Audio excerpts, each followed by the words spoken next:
Hey there, you made it.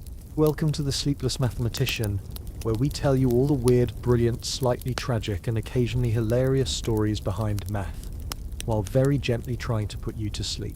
Now, I know what you might be thinking. Math? For sleep? Really?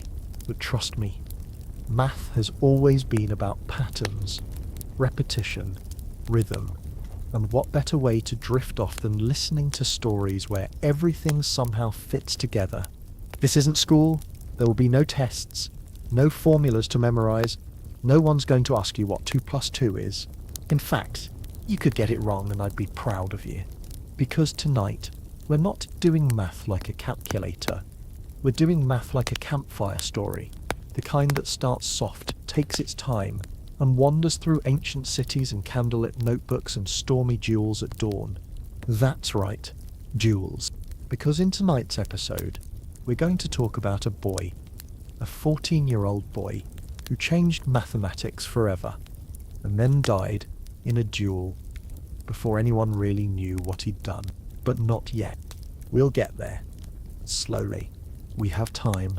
Let's talk first about what this is all really about. This isn't just the story of one boy genius. It's about all of them. The quiet ones, the misunderstood ones, the ones who spent more time thinking about numbers than talking to people, and the ones who did both, usually poorly. It's about why math exists at all. It's about why math has caused so much obsession and jealousy and excitement and heartbreak. Yes, math heartbreak. It's real. And somehow it's also about you. Because you're here. Maybe you love math. Maybe you're terrified of it. Maybe you fell asleep on a different video and this one just started playing and now you're wondering how we got here. No matter what, this is for you. Let's set the tone. Picture this. You're lying back. You're warm. Safe. Maybe your eyes are already starting to get heavy. You're about to go on a 2-hour journey through time, across continents, through dusty libraries and chaotic classrooms and ancient scrolls and letters written in candlelight by people who really should have just gone to bed. Instead, they were doing math, obsessing over problems that no one had solved for centuries, scribbling symbols into margins, inventing new ways to think, just because the old ones didn't feel good enough. They weren't chasing grades, they weren't thinking about careers, they were just trying to understand something deep and invisible, something that seemed to sit behind everything else. That's what tonight is about. Now, to be fair, some of them were chasing fame, and drama, and revenge, and glory, and money. But we'll get to that. Oh yes, we will absolutely get to the drama. Math history has so much more spice than you'd expect. For example, did you know there was a guy who refused to eat beans because he thought triangles were alive? Or that calculus might have been invented twice, and both inventors kind of hated each other. Or that there was an actual math fight over a cubic equation, and someone ended up crying in public. Math is full of people like that. People who saw the world differently. People who didn't fit in. People who got in trouble for thinking too hard, and too loud at the wrong time in the wrong century. One of those people, maybe the most dramatic of all, was Évariste Galois. He's the boy in our title. He wasn't just smart, he was scary smart. And also, really bad at surviving. He couldn't sit still in class. He couldn't stand the math establishment. He tried to burn every bridge he crossed. And then he invented an entire field of math by himself before the age of 21. Group theory, which, don't worry, we'll explain later. Softly. And then, as you now know, he died in a duel. The day after scribbling down his most important mathematical ideas. It sounds like fiction, but it isn't. That's where we're headed. But before we get to the end, we have to start at the beginning. And I don't just mean his beginning, I mean math's beginning. Long before France, before revolutions, before paper, before pencils, before people even had names for numbers.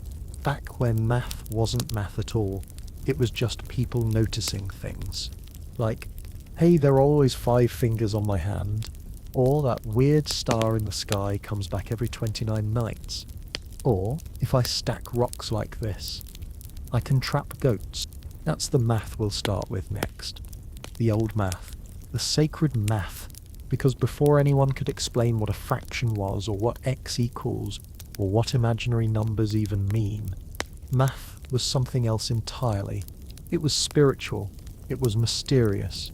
It was a whisper from the universe, begging to be written down. So, if you're still with me, awake, then you're ready. Ready to go back, way back, to a time when numbers weren't just tools, they were magic. Let's begin. What even is a genius? Let's take a moment. Before we get to pyramids and number cults and teenage duelists with a death wish, let's talk about genius, because that word gets thrown around a lot. Mozart was a genius. Einstein was a genius. That kid in your class who didn't study but still got an A pile, probably called a genius. And somewhere deep down, maybe you wonder what it actually means. Is it just being smart? Is it solving problems fast? Is it remembering a lot of stuff? Or is it something weirder? Let's drift into that, shall we? The word genius comes from Latin. Of course it does. Everything either comes from Latin or ends up sounding like it should. But in ancient Rome, a genius wasn't a person. It was a spirit, like a guardian, a personal, invisible force that followed you around from birth and gave you your special spark. That's right, everyone had a genius. It wasn't who you were, it was what walked beside you. Kind of poetic, right? Then somewhere along the way, we made it all about people. The genius became the person. And now, genius means something like, this person is better than you, smarter than you, and probably wears a slightly wrinkled shirt because they were thinking about theoretical physics instead of laundry. But is that fair? Because here's the thing. Geniuses aren't always easy to spot. They're not always the kid who gets straight A's or the scientist who wins awards. Sometimes they're the quiet ones. The ones who daydream too much. The ones who ask annoying questions in class, not because they want to be rude, but because the question won't leave them alone. And a lot of the time, geniuses are not very good at being alive. Let me explain. They forget to eat. They lose track of time. They accidentally walk into traffic because they're thinking about ellipses. They make everyone around them slightly nervous because you can't quite tell if they're brilliant or just odd. Sometimes both. Our boy, Galois, was one of those. But before we get to him, and we will get to him, let's talk about a few other geniuses and how they were received. Let's start with Galileo. Yes, the telescope guy. The guy who looked at the sky and realized, hey, maybe we're not the center of the universe. Everyone loved him, right? Wrong. They threw him in house arrest for life. Nice job, genius. Or how about Ada Lovelace? She basically invented computer programming in the 1800s, before computers were even a thing. Did anyone listen to her? Nope. She wrote notes that sat in drawers for 100 years before people finally said, wait, this makes sense. And then there's Ramanujan, a poor kid in India who saw math as a kind of divine language. He said his ideas came to him in dreams, literal math dreams. He filled notebook after notebook with formulas, most of which he never proved, because he just knew they were true. He died a genius? Absolutely. Easy life? Not even close. It turns out being ahead of your time is kind of exhausting, because nobody knows what to do with you. They ignore you or they misunderstand you, or they praise you in ways that make you uncomfortable, or they try to take credit for what you did, sometimes all at once. And if you're young, oh boy, forget it. No one listens to a 14-year-old, even if they're solving problems that have been around for centuries, especially if they're doing that. Because adults like to believe they know better, even when they don't, even when the kid is right. Galois was 14 when he started blowing people's minds, and not always in a good way. He was impatient, rude, angry. He couldn't stand the slow, careful world of academic math. He wanted truth, and he wanted it now, which made him kind of hard to work with. But also, it made him Galois. Now, let's be clear. Genius isn't always dramatic. Sometimes it's quiet, sometimes it's just someone sitting in a chair for 8 hours thinking about a circle, and that's fine too. There's a kind of genius in persistence, in obsession, in not giving up on an idea just because it doesn't make sense yet. And sometimes genius isn't about answers at all, it's about questions, like why do prime numbers behave the way they do? Or is infinity one thing or many? Or even, is math discovered or invented? Those are the kinds of questions that keep geniuses up at night, or put them to sleep, depending on your vibe. But here's the catch. Being a genius doesn't mean your ideas get accepted. In fact, a lot of the time it means the opposite. People don't get you. They think you're too fast, or too confusing, or too out there. And if you try to explain yourself, they just stare at you like you're speaking Martian. Which brings us back to Évariste Galois. He was brilliant, but he didn't know how to slow down. He didn't know how to present his ideas in the right way. He was like a violinist playing a concerto during a fire drill. Beautiful music, but no one's listening. He submitted his work to the top math authorities in France. They lost it, literally. One guy got sick and died before reading it.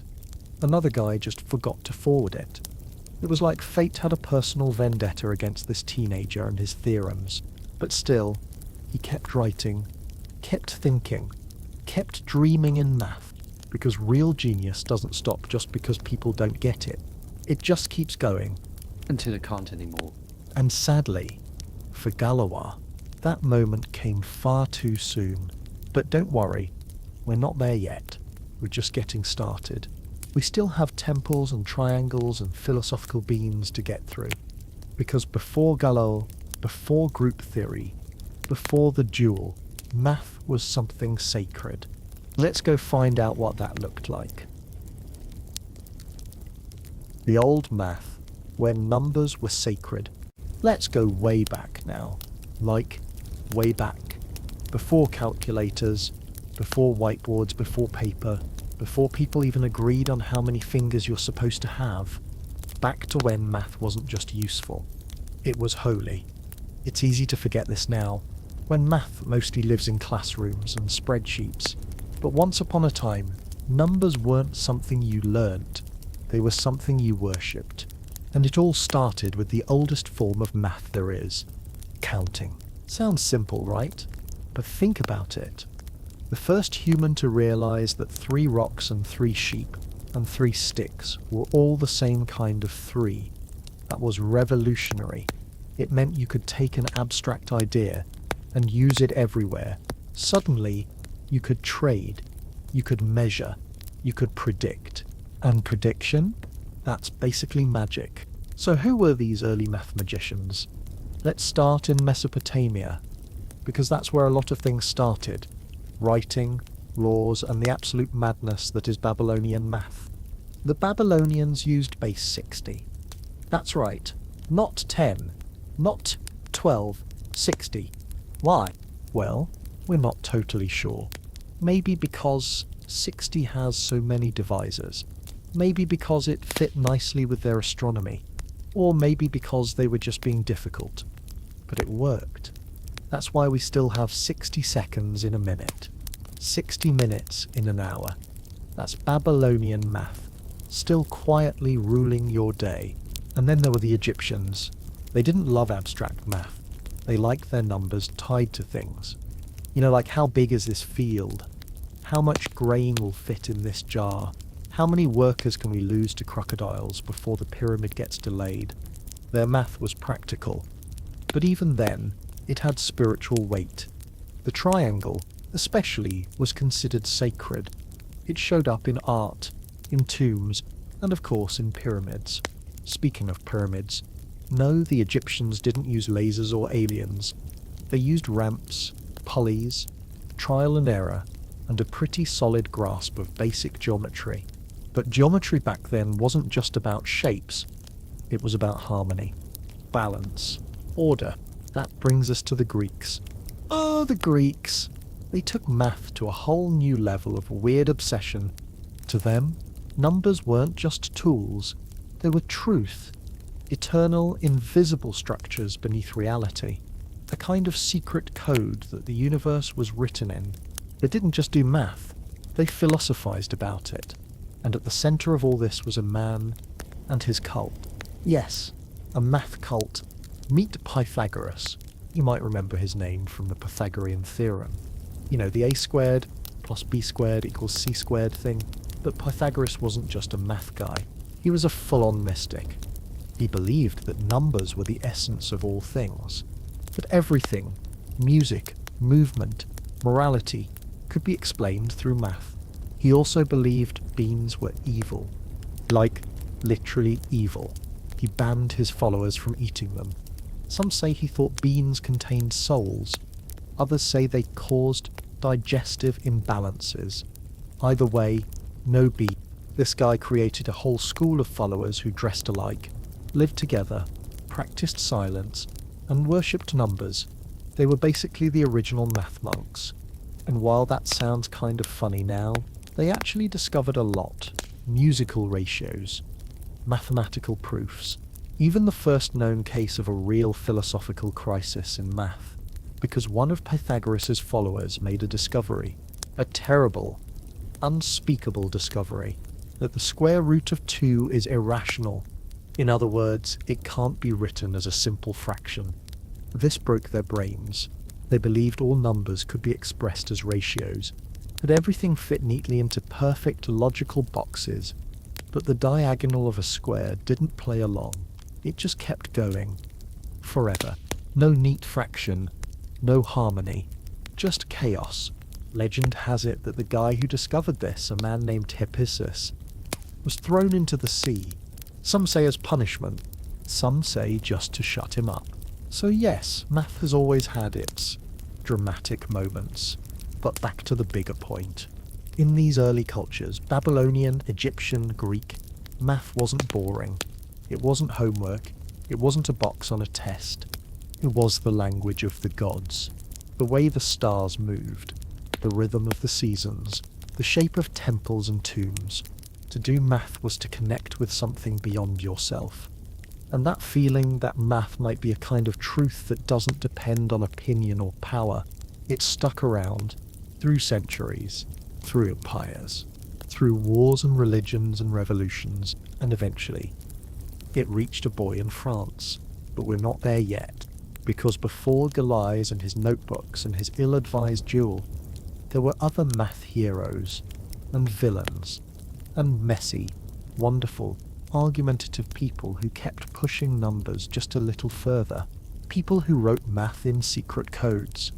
People who battled over equations like they were swords. People who turned math from a sacred mystery into a human drama. We'll meet them soon. But for now, just remember this. Math wasn't always about calculators. It was about meaning, about harmony, about people looking at the sky and thinking, something bigger is happening here. And maybe, just maybe, I can understand it. Next time, we'll meet the man who turned triangles into a lifestyle. The bean-banning, robe-wearing, triangle-obsessed cult leader himself, Mr. Pythagoras. You might be asleep by now. Honestly, that'd be ideal. Pythagoras and his cult of numbers. Alright, time to meet the triangle guy, Pythagoras. You've probably heard the name. Maybe you even remember his famous formula. A squared plus b squared equals c squared. It's one of the few math things that somehow survives in people's brains long after school.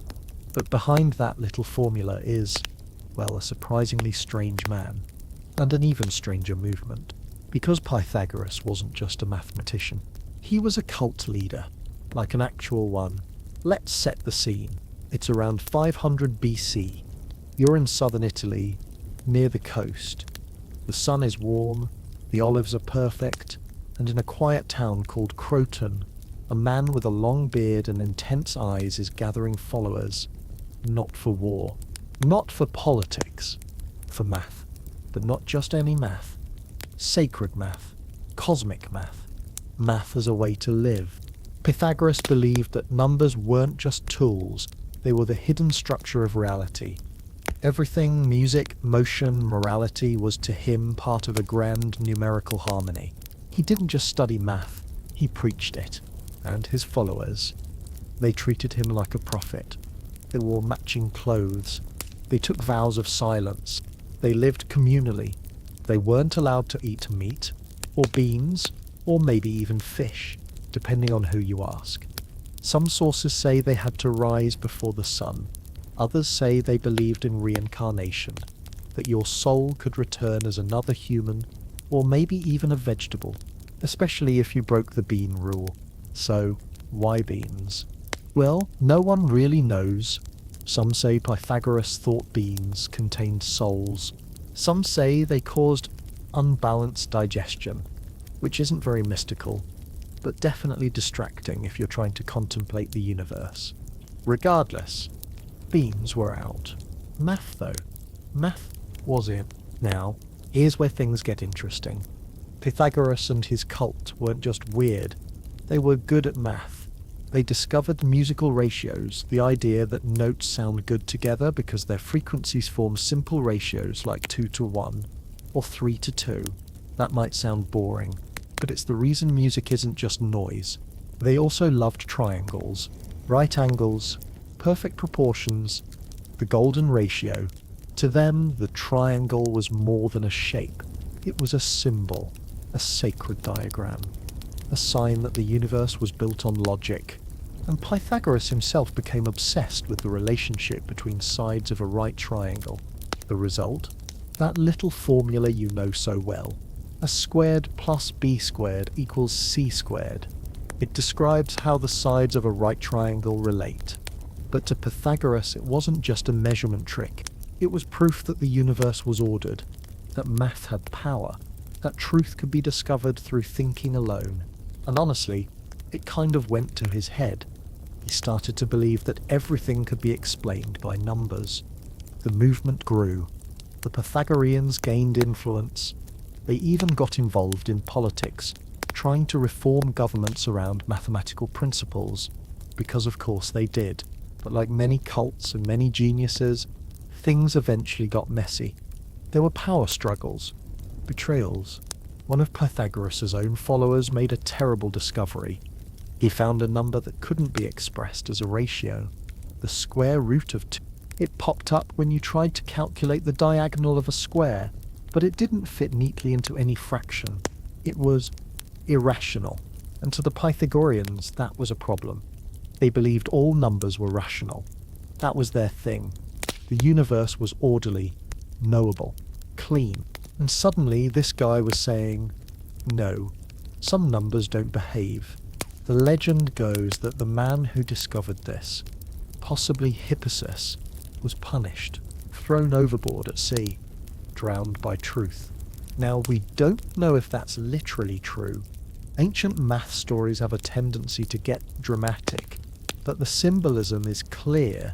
When your whole worldview depends on numbers behaving, finding one that doesn't is dangerous. It shakes the foundation. And maybe that's part of what genius really is. Being willing to let the foundation shake. To admit when your neat little system breaks down. To go beyond what feels safe. Pythagoras didn't like that. And eventually his cult fell apart. Some say rival political factions turned against them. Others say the group just collapsed under its own weirdness. But the movement faded. Pythagoras died, and for a while his ideas went underground. But his influence didn't. Today we still use his theorem. We still teach it to teenagers. We still live in a world shaped by his obsession with harmony and proportion, and the strange perfection of numbers. And yes, some of us still feel weird about beans. So what does this tell us? Maybe that math has always attracted a certain kind of person. Not just the practical problem solvers, but the dreamers, the believers, the people who look at a triangle and see meaning, who look at a pattern and feel something. People like Pythagoras, and like Galois, and maybe like you. Because if you're still here, still listening, still drifting through the ancient world of math with me, there's a good chance you're not here just to fall asleep. You're here because part of you wants to understand, even if the answers are irrational, even if they don't fit in neat boxes, even if no one else gets why you care. That's the Pythagorean spirit, minus the dress code, minus the bean ban, and definitely minus the drowning. Next up, we'll meet a man who loved logic so much he wrote the most influential math book in history. A book so clear, so organized, so powerful that it was used for over 2,000 years. His name was Euclid, and his bedtime story is coming next. Euclid and the obsession with proof. Alright, so we've had triangles, we've had cults, we've had beans being banned for reasons no one really understands. But now it's time to meet someone a little less mystical and a lot more organized. Let's talk about Euclid, the guy who made math official. If Pythagoras was the poet of early math, wild ideas, musical ratios, and bean-based superstitions, Euclid was the librarian, the neat freak, the let's write this down properly guy. And thank goodness he did. Because without Euclid, math might have stayed a messy pile of cool discoveries and whispered rules. But instead, he gave it structure, he gave it form, he gave it proof. Now, we don't know a ton about Euclid the person. He lived in ancient Alexandria around 300 BC. That's in Egypt, back when Egypt was basically the intellectual capital of the world. Alexandria had the great library, the biggest collection of knowledge in the ancient world. If you wanted to be smart, that was the place to hang out. And Euclid, he hung out. He taught, he studied, and he started writing something that would become the most used math textbook of all time. It was called Elements. Doesn't sound very exciting, I know, but this book was the Marvel Cinematic Universe of geometry. 15 books, hundreds of propositions, proof after proof after proof. No fluff, no jokes, just pure beautiful logic. Here's the wild part. It wasn't about new discoveries. Euclid didn't invent most of the stuff in Elements. What he did was organize it perfectly. He took centuries of scattered knowledge from Egypt, Babylon, Greece, and arranged it like a master puzzle. Each idea built on the last, step by step. No shortcuts. He started with 5 simple rules called axioms. Things like, a straight line can be drawn between any 2 points. All right angles are equal. The whole is greater than the part. Stuff that just makes sense. From there, he built everything else. Triangles, circles, parallel lines, the Pythagorean theorem, even number theory. He didn't just say things were true. He proved them, which might not sound revolutionary now, but at the time it was like inventing math as a language, a way to speak truth that didn't depend on opinion or belief. It was truth by logic, and that idea, the need for proof, would shape all of math forever. Because here's the thing, humans are messy. We guess, we assume, we believe things based on vibes and confidence and that one guy who talks a lot at dinner parties. But math doesn't care about confidence. It cares about proof. Can you show it? Can you build it? Step by step from something everyone agrees on. That's Euclid's legacy. In fact, the idea of proof was so powerful, it became the gold standard for knowledge. Not just in math, but in science, philosophy, even law. You don't just say it, you show it. And that's kind of amazing when you think about it. One guy, sitting in ancient Alexandria, with a pen and a scroll, decided that knowledge should be built like a pyramid, from the ground up, with no cracks. And we still live in that world. Now, Euclid wasn't flashy. He didn't start a cult. He didn't challenge the gods or get thrown off boats for discovering irrational numbers. He just wrote. Clearly, carefully, relentlessly, and people loved it. His book was copied and recopied, translated into Latin, Arabic, English. It was used in schools for over 2,000 years. Even Isaac Newton read it as a kid. Actually, Newton once said, "If I have seen further, it is by standing on the shoulders of giants."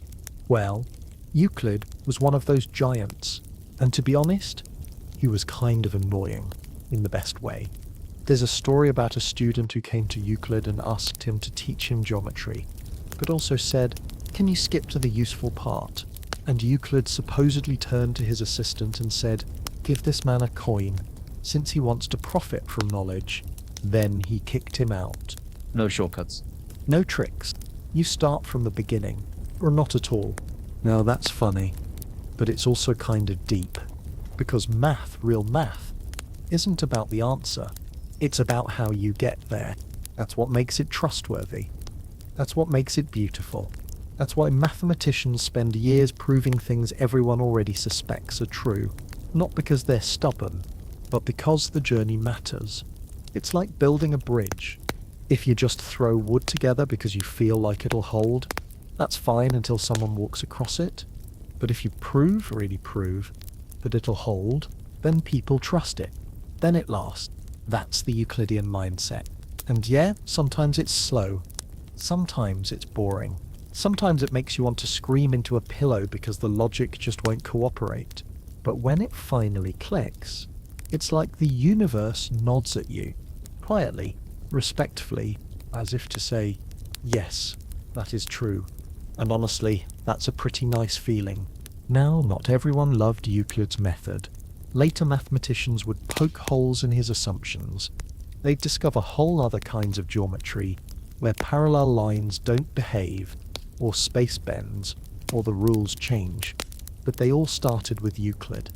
The man who proved patiently and completely that math could be built like a cathedral, one block at a time. So the next time someone says math is cold or emotionless, just remember this.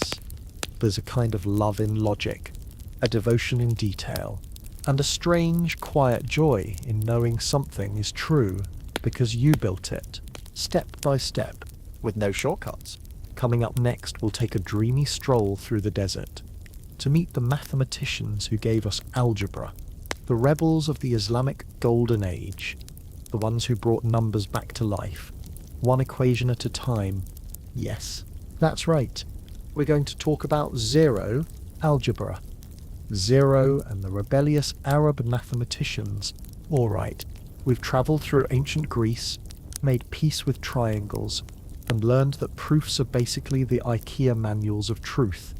Now it's time for sand, scrolls, and scholars who knew how to calculate and cause a little trouble. We're going to the Middle East, to a time when Europe was, let's just say, having a rough patch.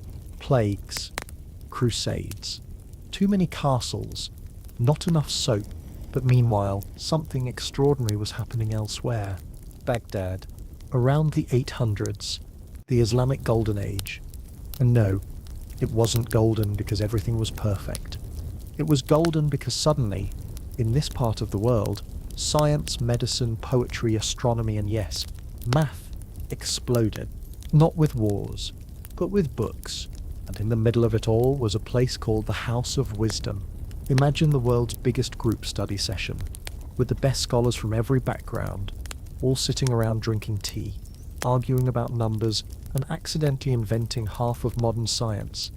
There were translators bringing in Greek and Indian texts, thinkers building on Babylonian astronomy, and mathematicians solving things no one had ever thought to solve before.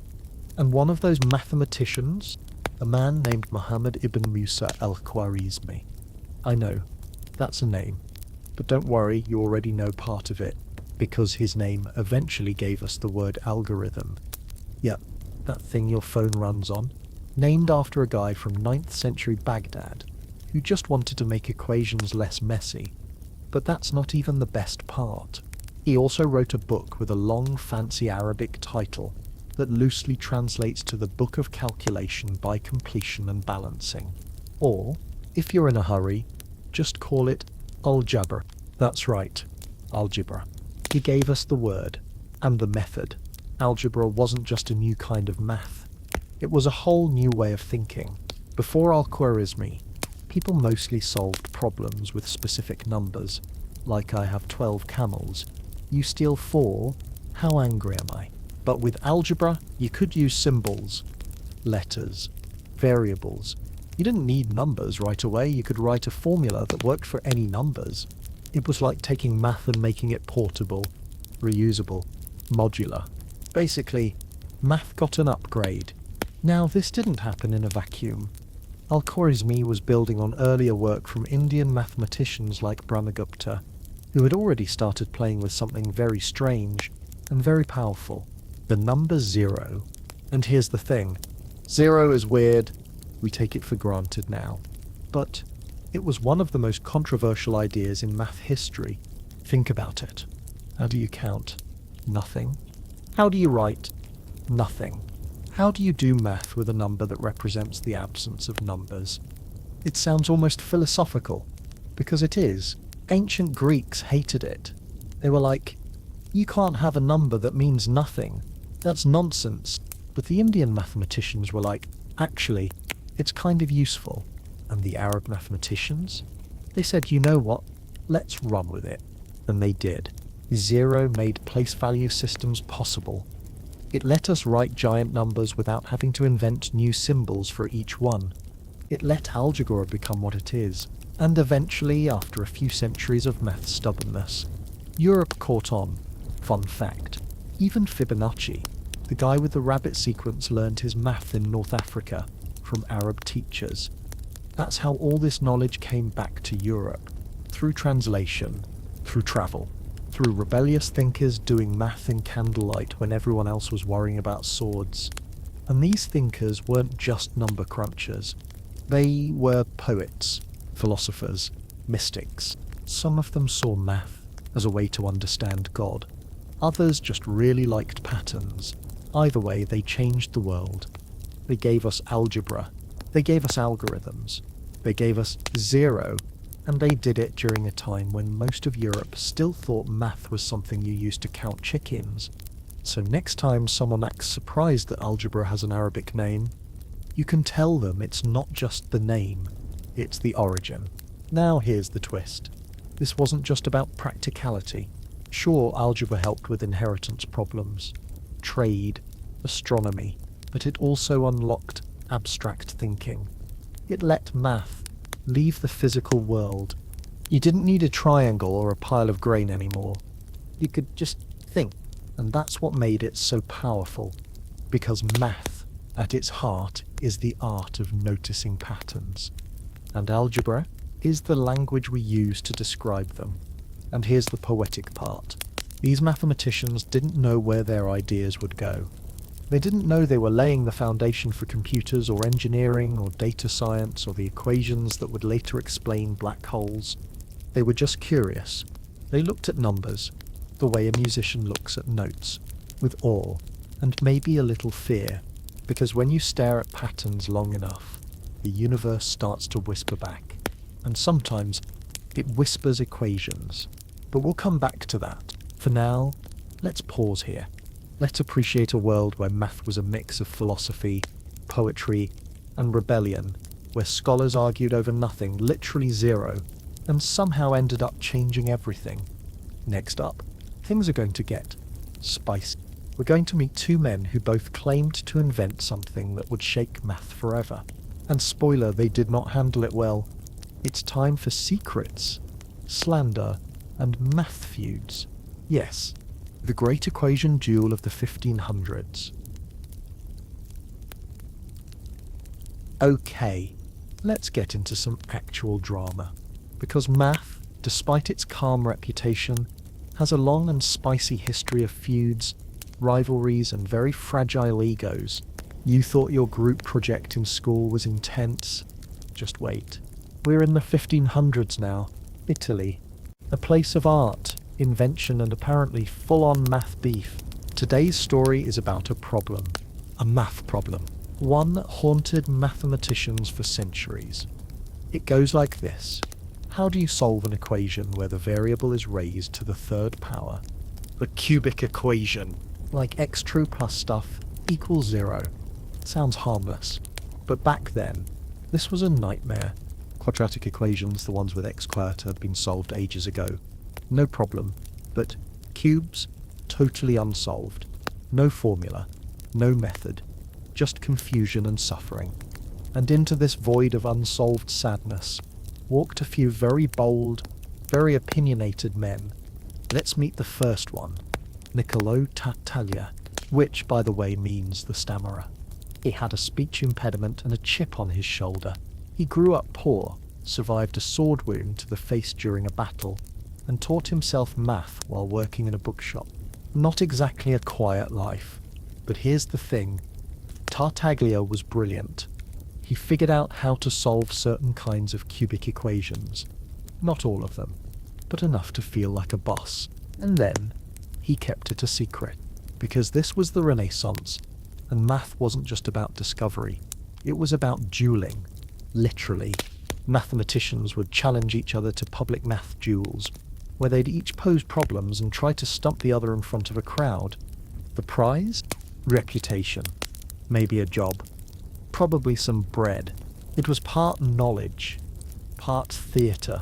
So Tartaglia kept his method quiet, waiting for the perfect moment. That moment came in Enter Antonio Maria Fiore. Fiore thought he was hot stuff. He'd learned part of the cubic method from his teacher and wanted to prove he was better than Tartaglia, so he challenged him. 30 problems. Public duel. Winner takes all the glory. And Tartaglia destroyed him. Solved every problem. Flawless victory. People went wild. He became famous overnight.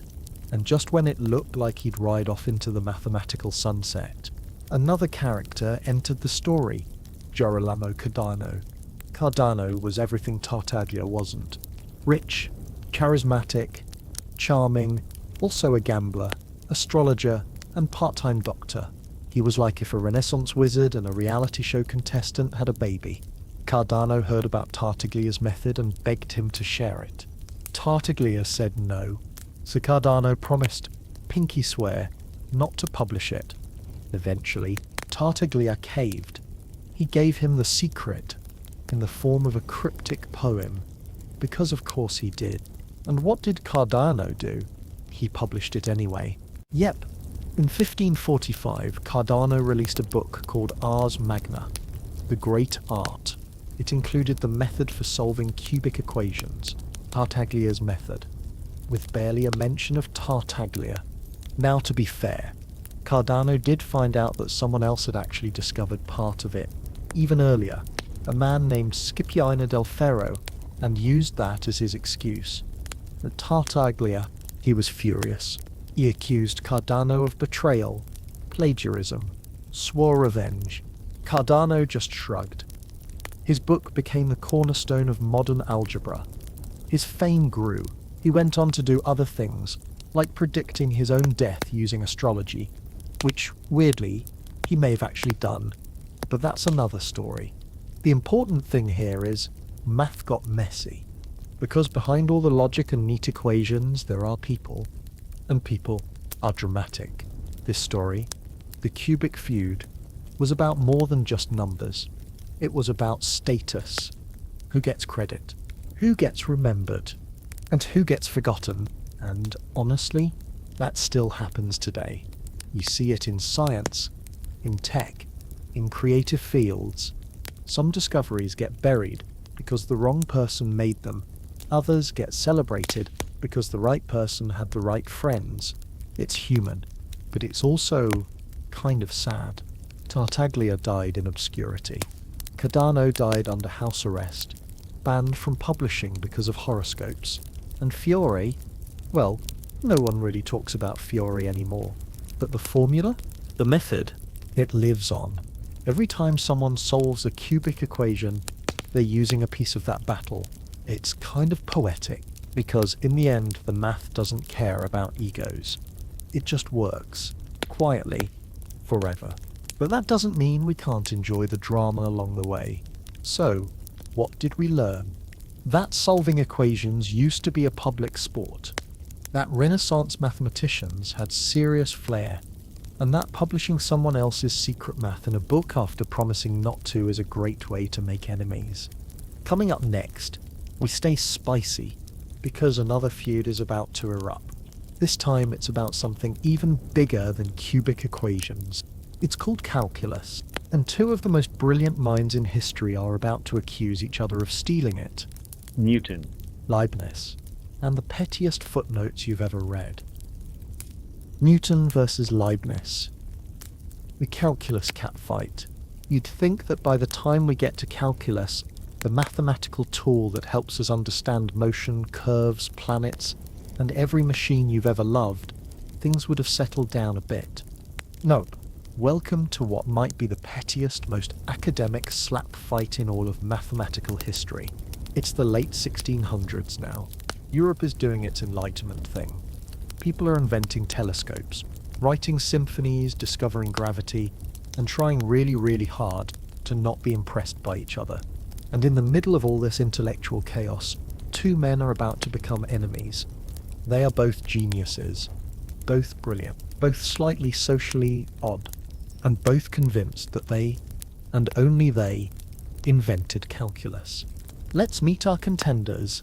In one corner, Isaac Newton. English, serious, reclusive, probably allergic to fun. Newton once stared at the sun just to see what would happen. He barely talked to anyone, hated being interrupted, and accidentally invented physics in his spare time while hiding from the plague. No big deal. In the other corner, Gottfried Wilhelm Leibniz. German, stylish, fluent in philosophy, politics, languages, math, and shade. Leibniz was smooth, diplomatic, and wrote like he was trying to win a literary prize, even when discussing integrals. So, what exactly happened? Well, both men discovered calculus, separately, and almost at the same time. Which is weird, but not impossible. Sometimes ideas are just in the air. The world needs something, and more than one person reaches for it. That's what happened here. But the question is, who did it first? Let's start with Newton. He began developing his version of calculus, or as he called it, the method of fluxions, around 1666. But being Newton, he didn't publish it. He wrote it down, then locked it in a drawer, presumably guarded by dragons and his own grumpiness. Meanwhile, in 1675, Leibniz started working on his version. He did publish it, with clear explanations, new notation, and all the elegance you'd expect from a man who probably ironed his neck ruffles. And here's where it gets ugly. Newton's supporters saw Leibniz's work and screamed, "He stole it." Leibniz said, "I've never even seen Newton's papers. Also, my version is better." And thus began the calculus war. It wasn't just math, it was nationalism. England backed Newton, the continent backed Leibniz. It was the 1600s version of a tech rivalry, complete with trash talk, anonymous letters, and angry footnotes in scholarly journals. They even formed a committee to investigate. And guess who wrote the final report? Newton. Seriously, he investigated himself, and decided he was right. To be fair, Newton probably did come up with the ideas first, but Leibniz published first, and more importantly, he created the notation we still use today. You know that little T symbol, the integral sign? That's Leibniz. Without him, we might still be calling derivatives fluxions and talking about fluence, which honestly sounds like a weird brand of toothpaste. But here's the most human part of all this. Both men were brilliant. Both changed the world. But instead of being celebrated for their genius, they got stuck in a feud. A math feud. Over credit. Over who got there first. Over who deserved the spotlight. And that feels so familiar. Because even the smartest people in history still wanted recognition, still felt insecure, still hated being ignored or outshined or accused of theft. Genius doesn't protect you from ego. In fact, sometimes it makes it worse. Newton died in 1727, still bitter. He'd become president of the Royal Society, knighted, famous, but he never really let go of the grudge. Leibniz died earlier, in 1716, mostly alone. His grave went unmarked for years. England never acknowledged his contributions during his life. But history? History sees both. Today we teach Newtonian physics. And we use Leibniz's calculus notation. They both won. And also, neither did. And that's kind of beautiful, because in math, just like in life, sometimes the answer isn't one person or the other. Sometimes it's both. The idea is bigger than either ego.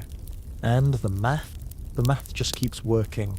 So, next time you see f x dx in a textbook, smile, because that symbol represents a century-long intellectual standoff, complete with drama, loyalty, betrayal, and at least one very passive-aggressive footnote. Coming up next, more chaos. Because while the rest of the world was busy fighting over calculus, France was about to start, well, fighting everything. And in the middle of it all, you guessed it, math. So grab your powdered wigs and brace yourself. Math in the age of revolutions. Let's light a few metaphorical torches, because we're heading into one of the loudest, bloodiest and most dramatic periods in human history. Revolutions. Specifically the French Revolution, where things got so intense even triangles weren't safe. Now, you might be thinking, what does math have to do with guillotines? And the answer is, a lot actually. Because when people start tearing down kings, they don't stop at crowns. They start questioning everything. The calendar, the measurement system, the shape of the universe, even math. But let's back up. We're in the late 1700s now. France is a hot mess. The aristocracy is rich and smug. The peasants are starving. And philosophers are writing very long books about freedom, rights, and why nobody should wear powdered wigs unless they really want to. And then, revolution. Heads roll. Crowds cheer. Chaos ensues. But in the middle of all this political firestorm, a strange thing happens. France starts standardizing everything. You see, when you tear down a monarchy, you need new systems, new laws, new measurements, new logic. And the revolutionaries? They loved logic. They wanted to build a society based on reason, enlightenment, science, no more royal whims, just truth. So they turned to mathematicians. That's right. In the middle of the revolution, while people were chanting in the streets and storming palaces, France basically hired a bunch of math nerds to redesign reality. Let's start with something small. The calendar. Revolutionaries didn't just want to throw out kings, they wanted to throw out time itself. The old calendar was full of saints' days, religious holidays, and Roman leftovers. So they scrapped it. They invented the French Republican calendar. 12 months, 30 days each, all named after seasons and weather. Vendémiaire, Brumaire, Frimaire. Each week had 10 days, each day had 10 hours. Each hour had 100 minutes. Each minute had 100 seconds. Yes, they tried to decimalize time, because 10 is nice, 10 is rational, 10 is math. Spoiler, nobody liked it. Farmers were confused. Factory workers were exhausted. People missed Sundays. The calendar lasted about 12 years before everyone agreed it was a terrible idea. But they didn't stop there. They also reworked measurement. Before the revolution, every town in France used different units. One village might measure cloth in thumbs, another in pigs' noses. No joke, there were over 250,000 different units in use. So the revolutionaries said, enough. And thus, the metric system was born. Meters, litres, gram, all based on universal principles, not local nonsense. And who helped define it? Mathematicians, scientists, astronomers. They used measurements of the Earth itself to define the meter. They tried to anchor reality in nature, not in kings, because if your ruler is the planet, no monarch can take it away. Now, here's where it gets a little surreal. During this same time, a man named Joseph Louis Lagrange was quietly reinventing calculus. He didn't go outside much, he didn't yell liberté in the streets, but he was developing the math that would later help launch rockets and explain the motion of planets. Meanwhile, another mathematician, Pierre-Simon Laplace, was figuring out how to predict the future. Seriously, The place believed that if you knew the position and velocity of every particle in the universe, you could calculate everything, past, present, and future. It was called determinism, and it was basically math as a crystal ball. Of course, he didn't consider chaos theory or quantum weirdness, or the fact that humans are unpredictable, but still, impressive vibe. And then we have Gaspard Monge. He invented descriptive geometry, which helped design forts and cannons. But also, he helped design the École Polytechnique, the math-heavy school that trained many of France's top minds, including military engineers and, Galois. Yes, we're getting closer to our main character. He's lurking just beyond the curtain. But wait, there's more. Because nothing says revolution like math being printed on money. During this time, France minted coins with the phrase, "The people reign," guided by reason, and on some of them, geometry instruments. As if to say, yes, we just executed the monarchy, but here's a compass. Now that's a mood. So what does all this tell us? It tells us that math, far from being a quiet background subject, has always been at the centre of big change, because math is structure. And when the world falls apart, you need structure to rebuild it. And yes, sometimes math gets misused, twisted into propaganda, pushed too hard, too fast. But at its core, math is a way of saying, let's make sense of this, even if this is a revolution. Even if people are shouting and burning things and nobody knows what day it is anymore because the calendar now has a month called Thermidor. And out of this strange, chaotic, logical, emotional world, a boy was born. A French boy. Brilliant. Angry. Fierce. His name? Évariste Galois. He was raised in a France that loved math like it loved liberty. He went to schools designed by revolutionaries. He read books written by men who measured the earth with equations. And soon, very soon, he would take that legacy and set it on fire. Next up, we finally meet him. The boy genius. The tragic hero. The mathematician with a death wish. The birth of Galois, France.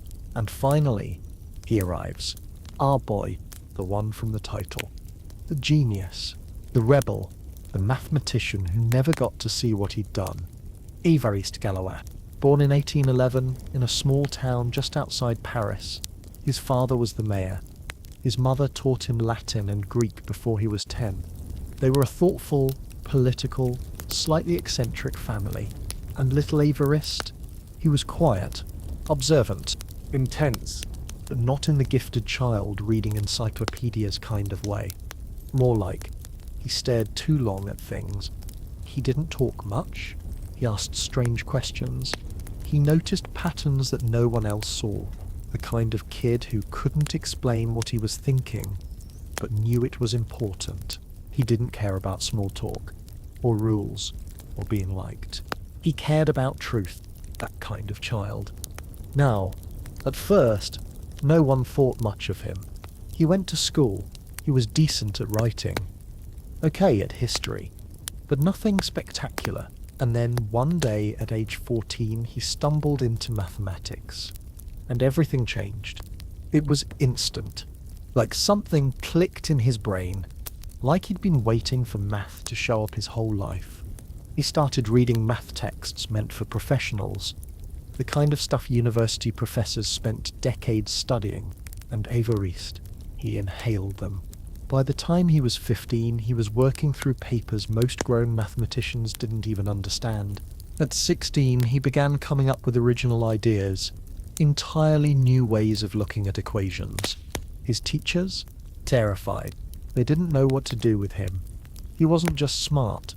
He was fast. Too fast. He'd skip steps, scribble answers no one could follow. He'd say things like, well, obviously this holds true in the general case, and then just leave it there, which, as any teacher knows, is infuriating. Some thought he was brilliant. Others thought he was arrogant. He was probably both. But one thing was certain, he didn't fit. Not in the classroom. Not in the system. Not in a world that wanted neat answers and polite behaviour. and students who raised their hands before they changed the entire field of algebra. And so, despite being one of the brightest minds France had ever seen, Galois kept failing school, not because he didn't know the material, but because he didn't explain it the way they wanted. He was too impatient, too passionate, too much. At 17, he applied to the most prestigious math school in France, the École Polytechnique, and failed twice. They said he was undisciplined, too chaotic. Imagine that. Being told you're not math material because your ideas are too advanced, because your brain moves in spirals while the world walks in straight lines. Meanwhile, he kept writing, kept solving problems nobody had solved. He came up with early versions of what we now call group theory, a branch of mathematics that helps us understand symmetry, structure, and modern cryptography. He was inventing it, from scratch, as a teenager, but he couldn't get anyone to understand what he was doing. He sent his papers to the most famous mathematicians in France. Some never responded. One literally died before reviewing his work. Another misplaced the documents entirely. At one point, he resubmitted the same paper 3 times to different people, and still couldn't get published. It was like the math gods were playing a cruel joke. Here was a boy discovering brand new math, and no one would read it. And through all of this, he got angrier and more political. He started attending revolutionary meetings. He made enemies. He gave speeches. He got arrested. And through it all, he kept doing math. In prison, in the margins of pamphlets, in notebooks that would only be appreciated after he died. Because that was the thing about Galois. He was always running out of time. It's hard to say whether he knew it consciously, but everything he did had this edge, this urgency, as if he could feel that his life was going to be short, as if he knew he had to write fast, think faster, burn brighter, because there wouldn't be time to fix anything later. So that's where we are now. France, early 1830s, a young man with unruly hair, restless, furious, brilliant, filling pages with ideas no one else can follow, failing his classes, fighting the system, watching the world ignore him, even as he quietly reshapes it, and somewhere not too far ahead, in the smoke and noise of Paris, a duel is waiting. But not yet. There's still more story to tell, more math to explain, more injustice to explore. Because next we're going to look at what made this boy truly extraordinary. Not just his brain, but what he saw and what he built when no one else was even looking. Math at 14, Galois's early brilliance. So let's take a deep breath. We're about to open Galois's mind. Not all of it, just a corner, just enough to peek inside and go, wait, he saw that? At 14? Because this wasn't just your average smart teenager. He didn't just solve hard problems. He saw through them.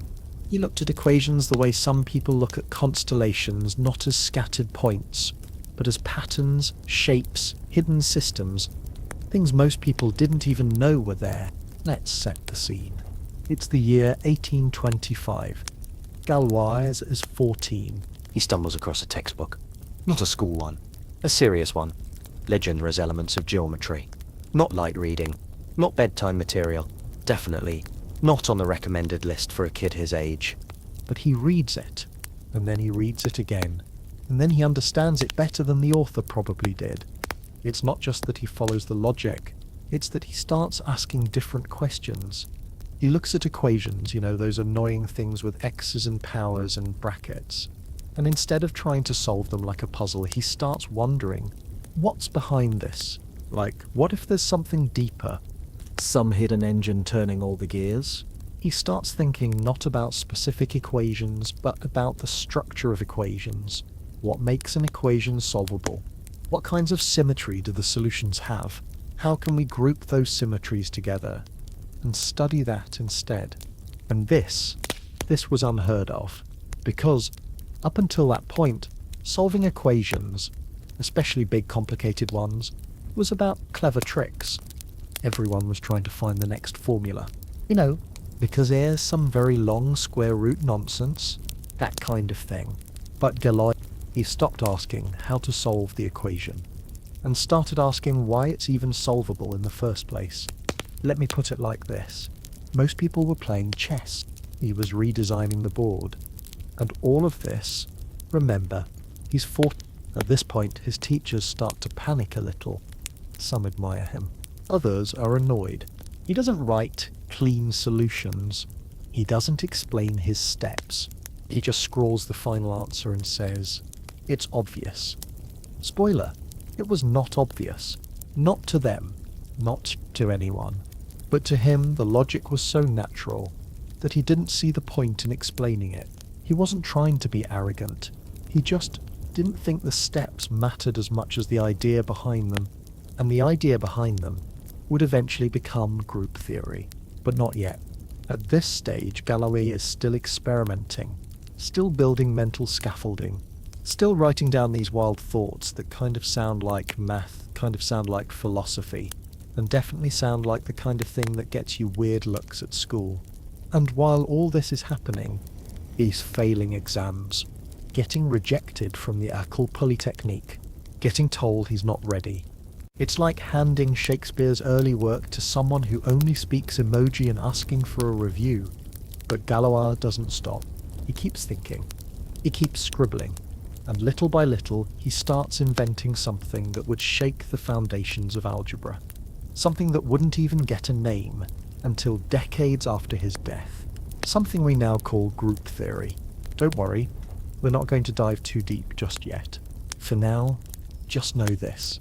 When you solve an equation, say a simple one like x quo e4, there are multiple answers.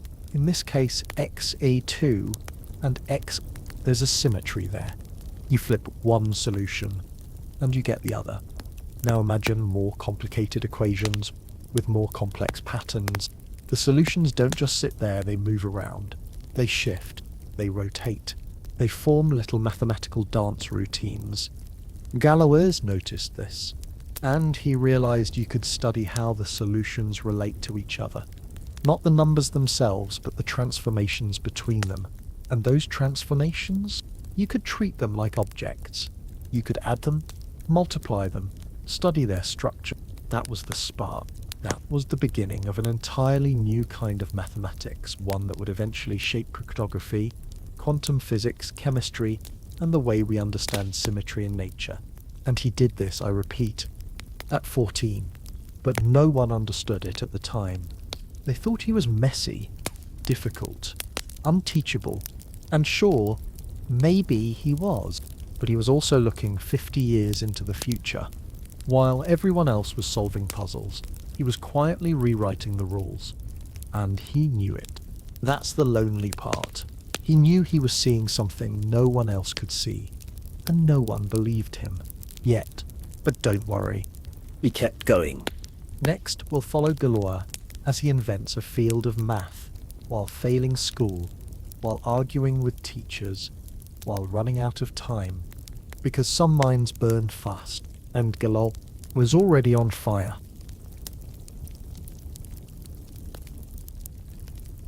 Alright, so Galois is a teenager now, still in France, still frustrated, still quietly working on math that wouldn't make sense to the rest of the world until long after he was gone. And meanwhile, his grades are terrible, not because he didn't know the answers, but because he kept leaving out the steps, or skipping the obvious parts, or writing so fast the ink ran off the edge of the page. He didn't just think outside the box. He burned the box and built a 5D hypercube out of flaming algebra. Teachers couldn't keep up. They didn't know what to do with him. He wasn't polite. He didn't show his work. He had no patience for people who didn't understand instantly. Which, unfortunately, was everyone. Now, at this point, most people, even the really smart ones, would slow down, try to play the game, make things neater, clearer, more academic. But Galois, nah, he did the opposite. He went deeper. He started focusing on a specific kind of math problem, one that had been tormenting mathematicians for centuries. Polynomials. You know those long expressions with x's and powers and plus signs that haunt high school students and attacking groups? The big question was this: how do you know when a polynomial equation can be solved? Not just one equation, any equation. Like, is there a way to look at an equation and just know whether there's a nice clean solution, one involving roots and radicals, or if it's doomed to chaos? For example, you probably learned how to solve quadratic equations, X-crow type stuff using the quadratic formula. Works every time. Cubic? Quartic? There are messy formulas, but sure, it's possible. But once you get to fifth degree equations, game over. No general formula. Mathematicians tried for years, decades, centuries, and failed.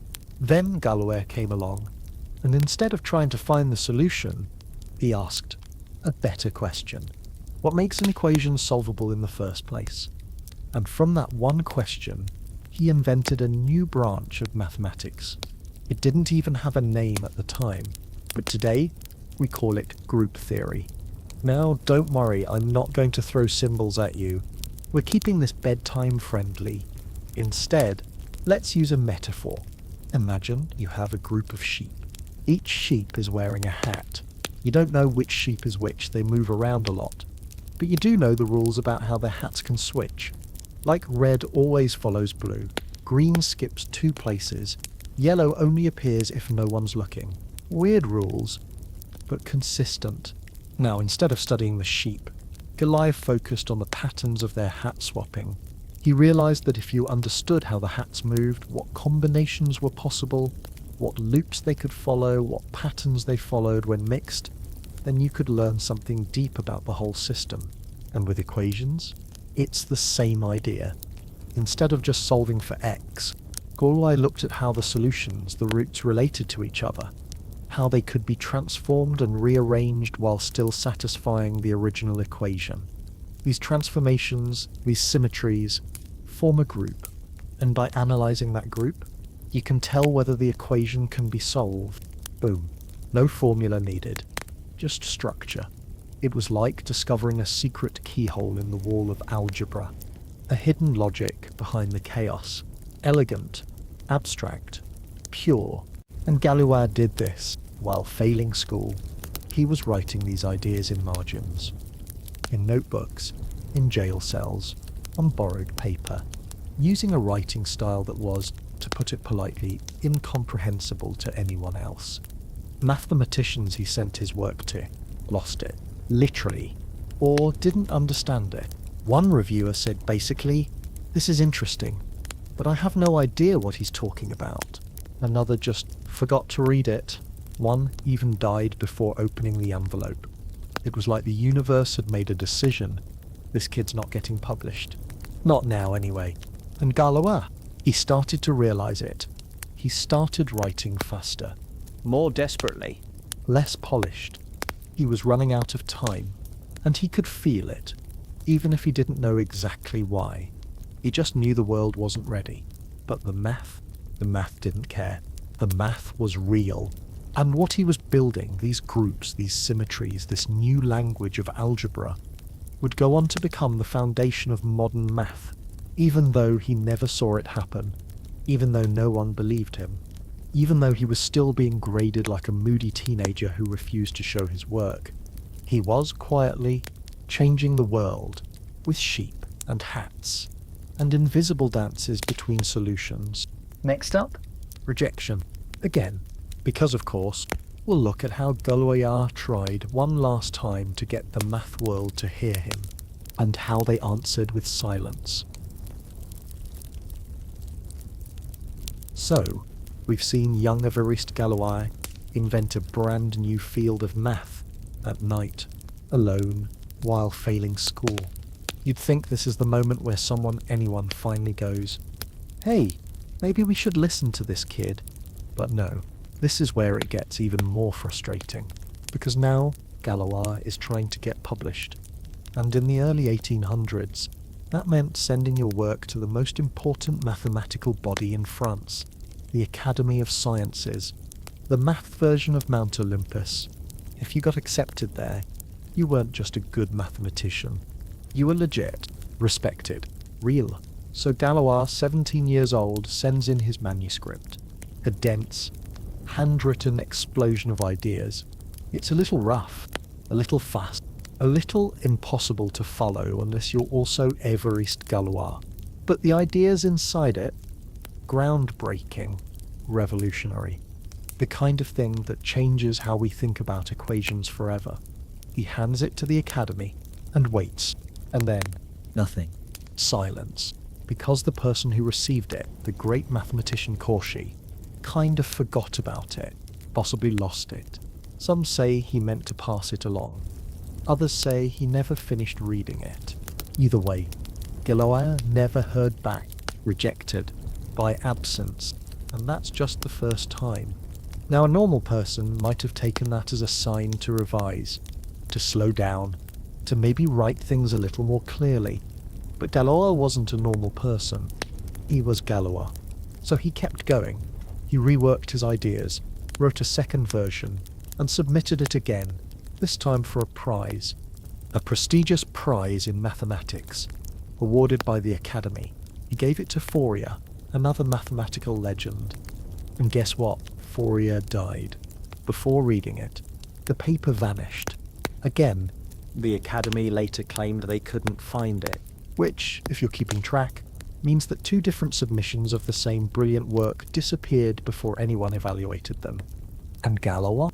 Still just a teenager, still running out of time, still sitting alone with his equations while the grown-ups kept misplacing his genius like a grocery list. But he tried once more. A third attempt. Another version. New revisions.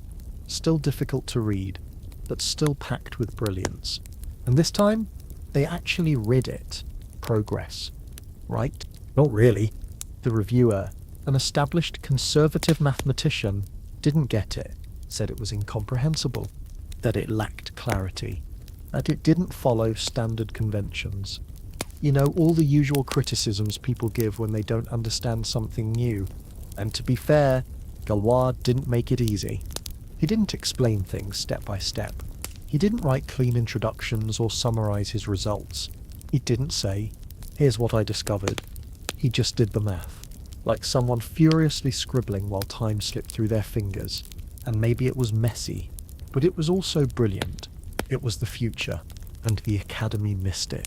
3 times, 3 separate chances to recognize a boy changing the shape of mathematics. All lost, and Galois, he gave up on them. He started writing for himself, for his friends, for anyone who might someday understand, because he no longer believed the system could hear him. And really, can you blame him? It's like screaming through glass. Being told your ideas don't matter because your handwriting is bad. Or because the professor reviewing you fell ill, or died, or forgot to forward the envelope. And behind it all, the quiet truth that even genius isn't always enough, not if it comes wrapped in anger.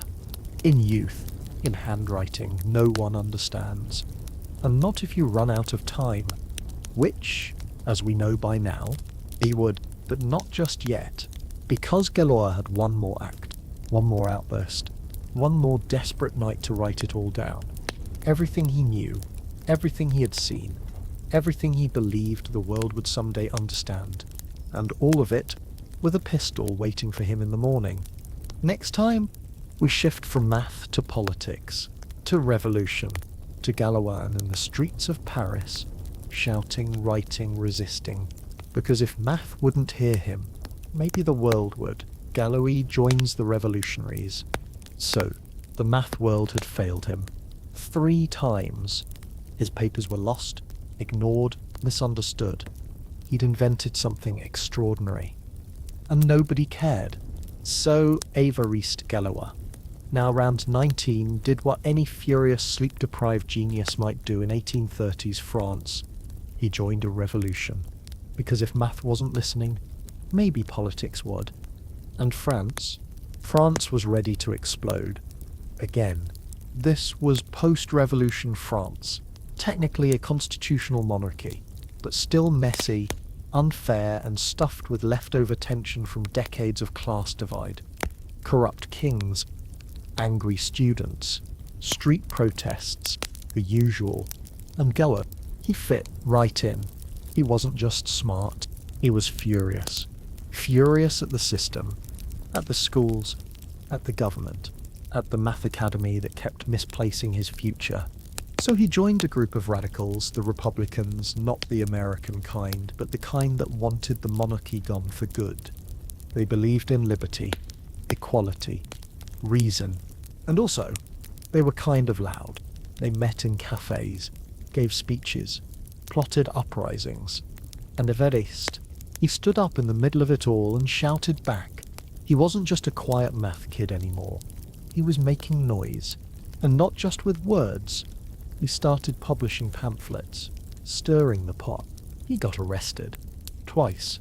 Once for wearing a Republican uniform to a banquet full of loyalists. A kind of very French protest, where the outfit was the statement.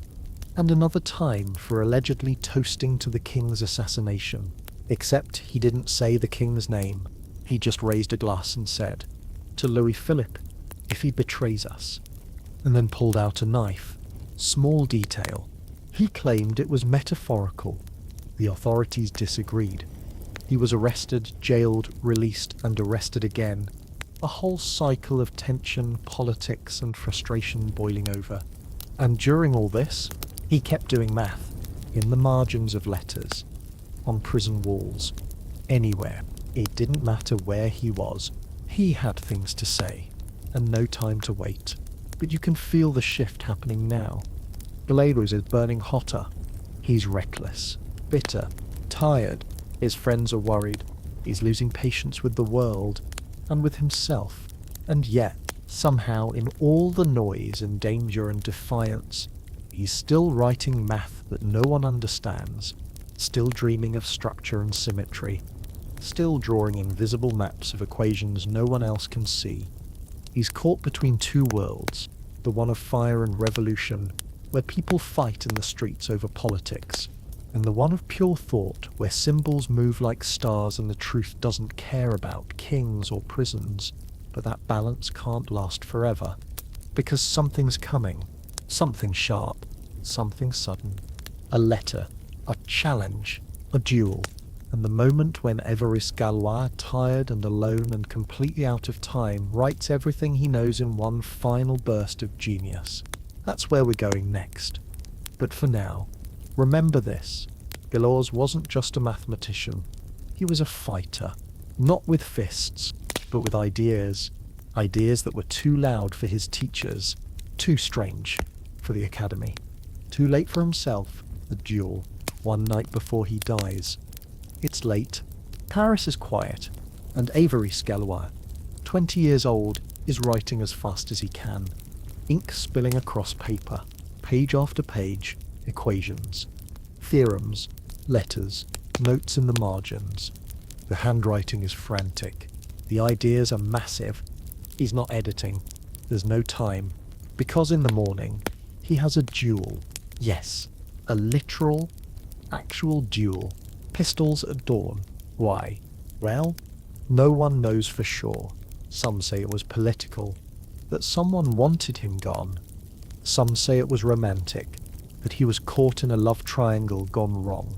Others think he simply couldn't keep quiet, even when it would have been safer. We'll probably never know, but what we do know is this. On the night before he died, Galois stayed up writing. All night. He knew he wasn't going to make it back, and he wanted to make sure his ideas, his life's work, didn't die with him. So, he wrote a letter, not to the academy, not to a journal, to his friend Auguste de Chevalier, a fellow revolutionary, someone he trusted. The letter begins like this. I have no time. I am dying.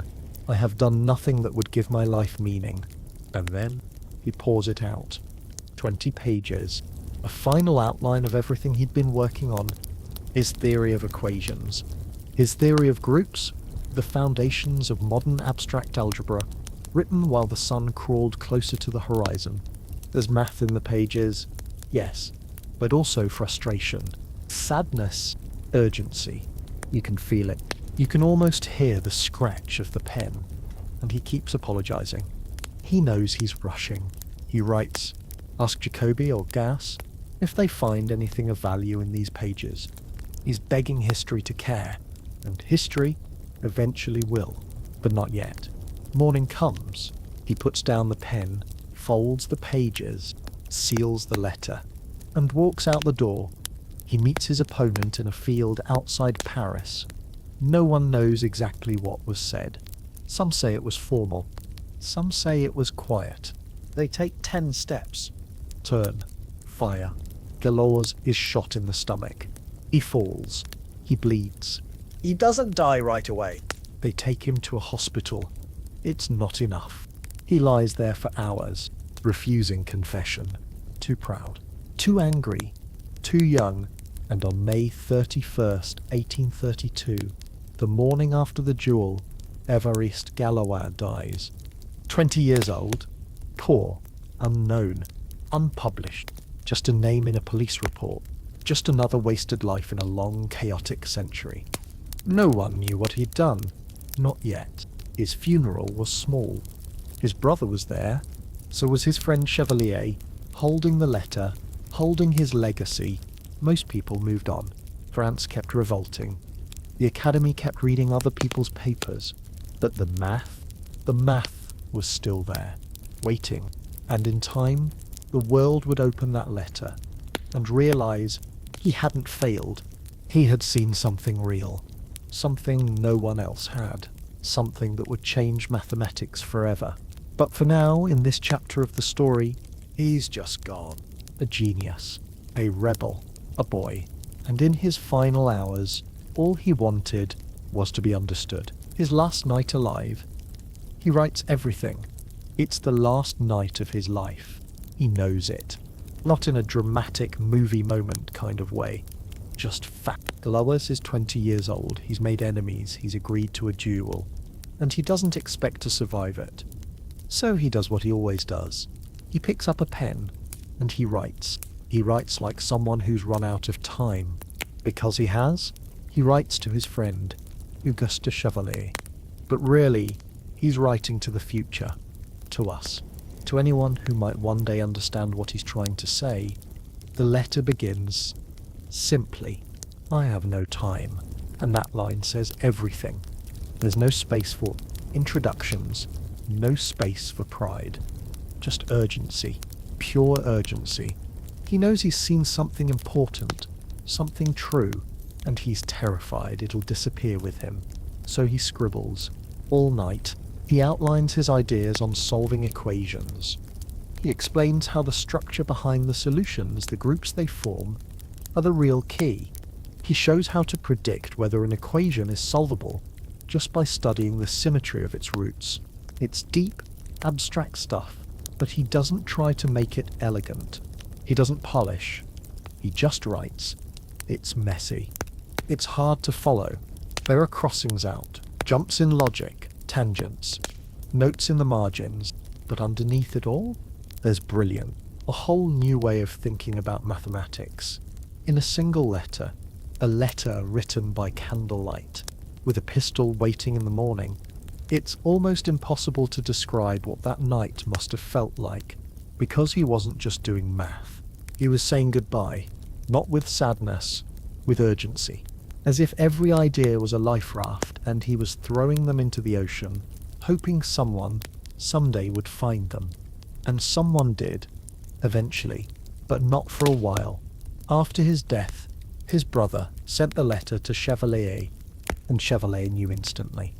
This wasn't ordinary. This wasn't just another grieving note. This was a mathematical will. He tried to get people to read it. Some did. Some didn't. But the world was slow to catch on. Galois's ideas were ahead of their time. Too dense. Too unfamiliar. It would take decades for mathematicians to really understand what he'd left behind. But when they finally did, they realized he'd built something foundational.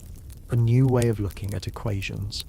A new branch of mathematics. Something that would later be called Galois theory, and group theory, and abstract algebra, all written in a rush, on a single night, by a boy who never got to see the world, understand him.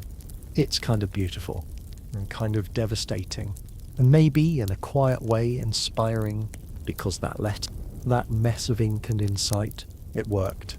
He was remembered. He was understood. Eventually, not by his teachers, not by the academy, but by history. And that night, that final sleepless night, it gave math something no one else ever could.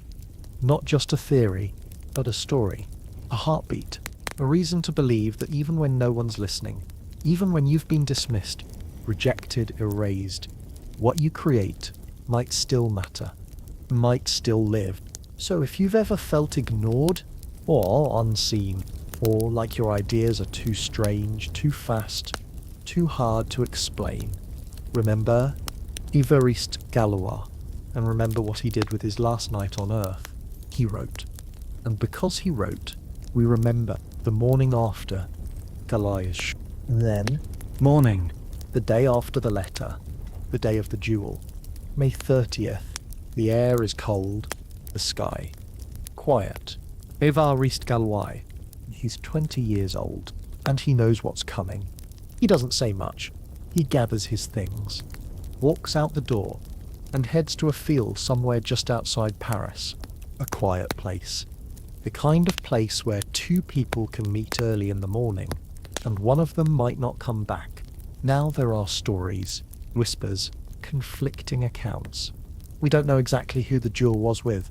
Some say it was over a woman, a mysterious girl named Stéphanie.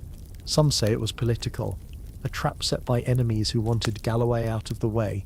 Others think it was just bad luck, a hot-headed argument gone too far. We may never know. What we do know is this. Two men stood apart, 10 paces, pistols in hand. No one spoke. No dramatic last words. Just the rules of the duel. Step, turn, fire. A shot rang out. And Galois, the boy genius, the rebel, the mathematician who ran out of time, was hit. In the stomach, he fell. It didn't kill him instantly. He lay there, bleeding, alone, in a field full of silence. Eventually, someone found him. He was taken to the hospital, the Cochin Hospital, in Paris. He lived for several more hours. No one rushed. The hospital didn't think he was important. Just another political radical, shot in another pointless argument. Galois? He refused the priest, refused confession.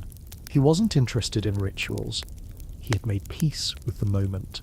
According to one of the attendants, his last words were, "Don't cry for me. I need all my courage to die at 20. And then, just like that, he was gone. May 31st, dead. At the age of 20. No grave marker. No headlines. No obituary in the Academy Journal. Just silence. The kind that settles in after something big happens, but no one knows it yet. And that might have been it. The end of the story. A forgotten genius. Another name erased by time. Except he wrote that letter. That final letter, the one filled with equations and ideas and hope, it survived. His brother sent it to his friend. His friend sent it to the right people. And eventually, the world started to read. Slowly, carefully, confused at first, then stunned. Because what Galois wrote on the night before he died, it was real. It worked. It was decades ahead of its time. It solved problems no one else could. It explained structures no one else had seen. And the boy who never passed his exams, who never got published, who never slowed down enough to be understood, had been right all along. So now, the silence is gone. Now his name is everywhere. Galois theory is in textbooks, in cryptography, in quantum physics, in every classroom where someone learns what a group is, even if they don't know who Évariste Galois was. But we do. Now we do. Next time, we'll slow down again, because now that the story has ended, it's time to finally explain what he actually discovered, but gently, sleepily, with metaphors and curiosity, not formulas. Group theory for sleepy people. Let's take a breath. The story is quieter now. Galois is gone. The drama has faded. But the math, it's still here, still humming softly in the background.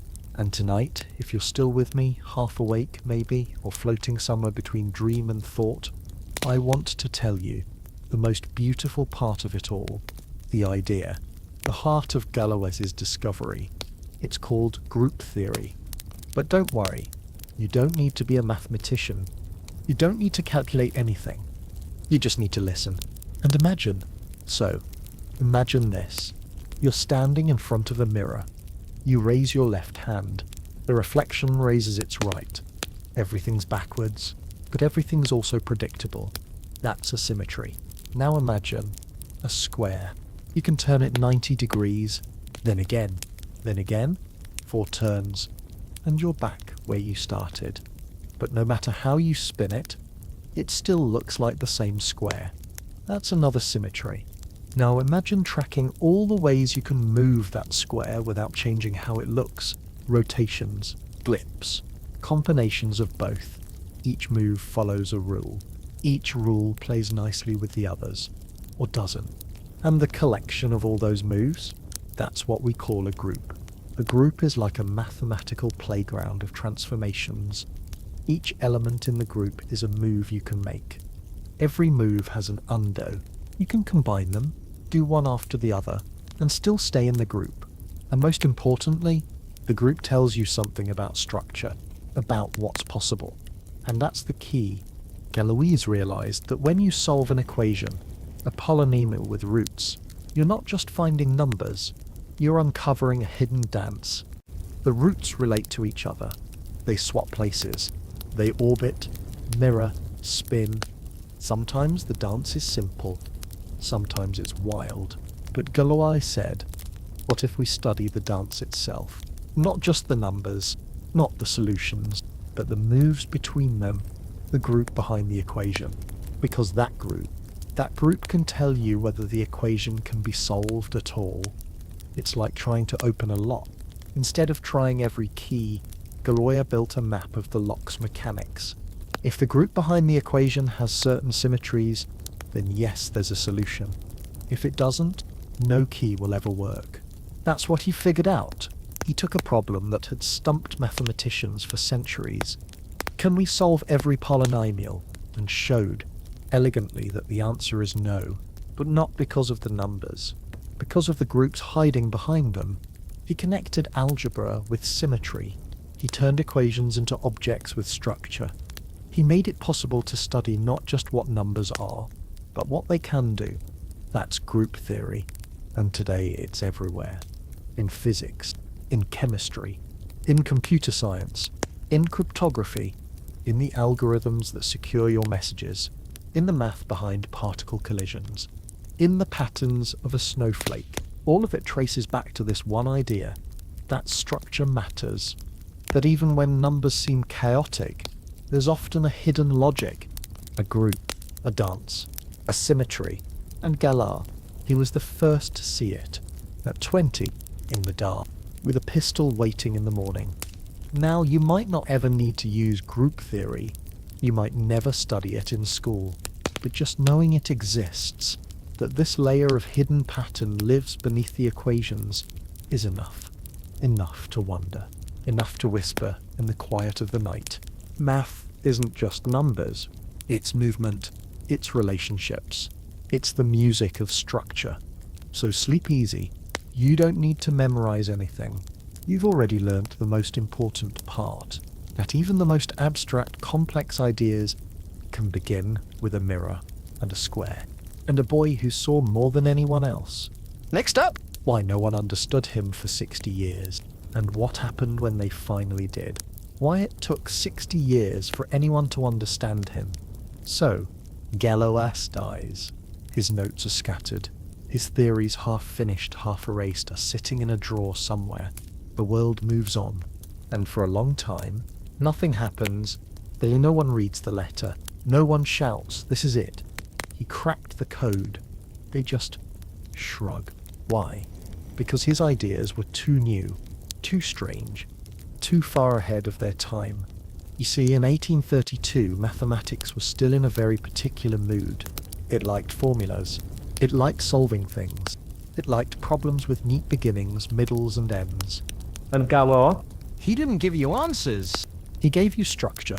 He didn't say, here's XA something. He said, here's the entire machinery behind the curtain. It was like the world was busy trying to fix clocks, and Galois was off inventing time zones. So for a while, no one knew what to do with him. His final letter, filed away, his theories. Unread, misunderstood, or simply ignored. But the paper didn't disappear. It waited, quietly, and then in the 1860s, more than 30 years after his death, mathematicians started circling back, reading the notes again, slowly, cautiously.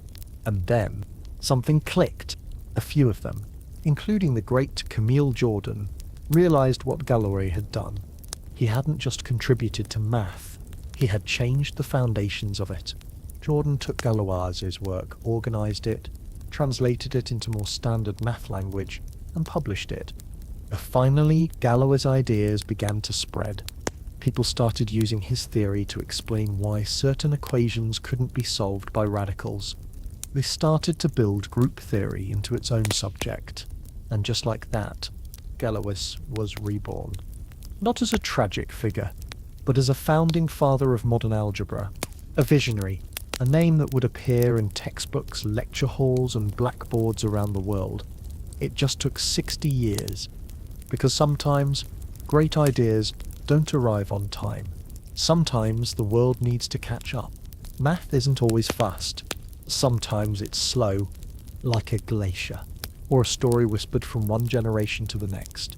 And Galois, he became that whisper, that legend, that impossible story about a teenage boy who died in a duel after writing down the future of algebra in one desperate night. Today there are theorems named after him. Entire branches of mathematics trace back to his work. And yet, most people still don't know his name. But that's okay, because you do. And now, when you hear the word Galois, you won't just think theory. You'll think of ink-stained pages, of revolutions, of pistols at dawn, of a boy trying to explain something no one else could see. Next up, let's talk legacy. Not just of Galois, but of other minds like his.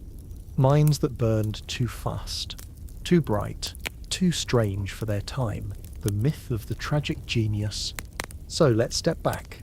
We've followed Évariste Galois through a short, wild life. We've watched him invent new math, get ignored, die young, and now his name is etched into the foundations of algebra. But Galois isn't the only one. There's a pattern here, a strange one, a kind of quiet club of minds that burn too fast. The tragic geniuses, you know the type, they arrive early, think differently, break things, and leave too soon. It's tempting to romanticize it, to say, yes, the suffering artist of mathematics. But let's pause, because there's something heartbreaking underneath that myth. Let's meet a few of them. Srinivasa, Ramanujan, an Indian mathematician, largely self-taught. He filled notebooks with equations that no one around him could understand. Eventually, he sent a letter across the world to a professor in England. The professor read it and said, "This man is a genius." Ramanujan was brought to Cambridge. He published incredible results, discovered formulas that still feel like magic today, and then he died at illness, isolation, maybe loneliness, gone. But the math, still alive. Alan Turing, the father of modern computing.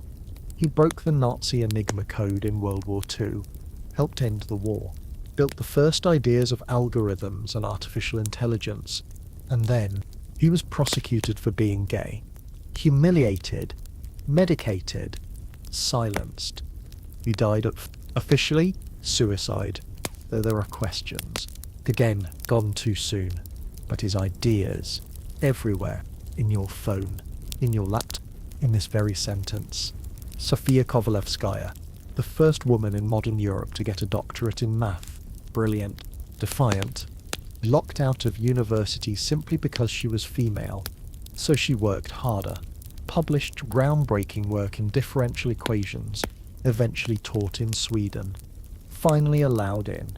And then she died of pneumonia. Who knows what more she would have done. These aren't just stories, they are echoes of people whose minds stretched too far, too fast for the world around them. And yes, it's tempting to tie genius to tragedy, to say this is the cost, but it doesn't have to be. Not always. The tragedy isn't that they were brilliant, it's that no one knew how to hold space for them. No one listened in time. Galois wasn't doomed by math. He was doomed by systems that couldn't see him. And maybe that's the real pattern. Not the genius, but the silence around it. So what do we do with stories like these?